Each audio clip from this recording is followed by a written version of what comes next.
कोई व्यक्ति अगर हाथ में कांच का टुकड़ा लेकर के किसी से मणि प्राप्त करना चाहे तो फिर तो ठगिया ही कहेंगे ना। तो तुम लोग तो ठगिया ही हो। अब सोचने वाली बात यह है कि कोई अमृत कोई साधारण वस्तु नहीं थी। अमृत वो बहुमूल्य वस्तु है जिसके लिए स्वयं परम ब्रह्म परमात्मा को 4 अवतार धारण करने पड़े। जब सागर मंथन हुआ अमृत निकलने के लिए तो भगवान ने 4 अवतार धारण किए थे। ऐसा वह अमृत। पहला अवतार जब मंदराचल पर्वत को लेकर के आ रहे थे तो मंदराचल पर्वत नीचे गिरने लगा। तो ही भगवान हरि अवतार में आकर के उस मंदराचल पर्वत को उठाते हैं, ले जाकर के किसी तरह समुद्र में स्थापित किया। जब जैसे ही समुद्र में स्थापित किया तो मंदराचल पर्वत जल में डूबने लगा। भगवान ने कच्छप अवतार धारण करके उस मंदराचल पर्वत को वहां पर स्थिर किया। अब जैसे ही सागर मंथन हुआ और उसमें से अमृत निकला तो अमृत का कलश लेकर के कौन आया था? धन्वंतरी भगवान आए थे। धन्वंतरी कौन है? तो भगवान के ही अवतार है। ये भगवान का तीसरा अवतार है। असुर अमृत का घड़ा लेकर के भाग गए तो देवताओं को पिलाने की कामना से भगवान ने मोहिनी अवतार धारण किया। 4 अवतार भगवान ने इस अमृत की रक्षा के लिए किया।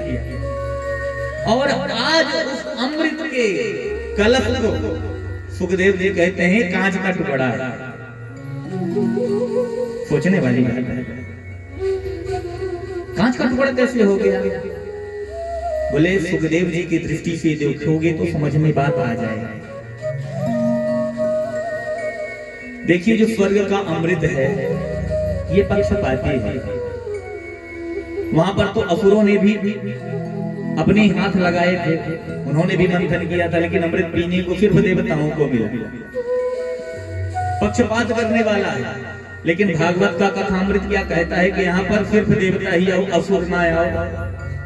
यहाँ तो कोई सात्विक व्यक्ति हो तो भी आए और कोई खाने पीने वाला आ जाए तो भी अच्छा है, उसका जीवन ही बनेगा, बिगड़ेगा नहीं।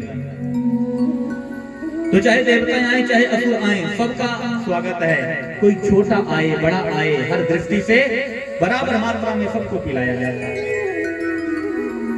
इसलिए ऐसा यह कथामृत है। जो स्वर्ग का अमृत है इसकी मात्रा कम है, थोड़ा सा घड़ा में मिला था और आज तक देवता सिर्फ सूंघ करके कम चला रहे हैं, पूरा पीने को किसी को मिलता नहीं। लेकिन ये भागवत का जो कथामृत है इसे तो जी भर के पियो भैया, कभी खत्म होने वाला नहीं है।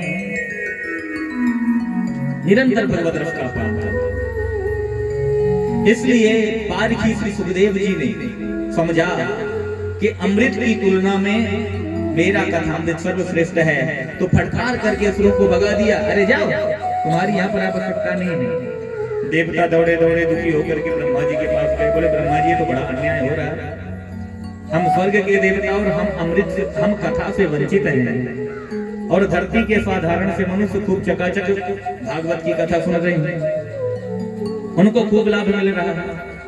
बोले भैया प्रतीक्षा करो, 7 दिन देखो कि परीक्षित को कथा सुनने के बाद उसका होता क्या।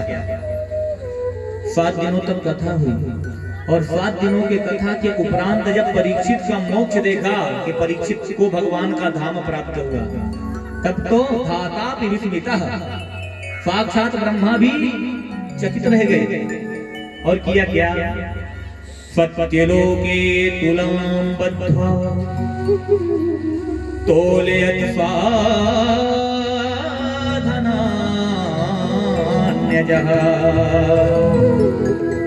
राज्ञो मोक्षं तथा वेक्ष्य पुरा धाता विस्मितः।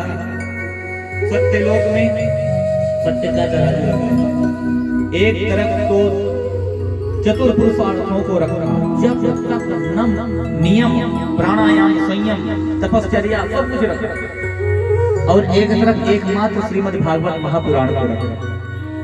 अद्भुत आश्चर्य।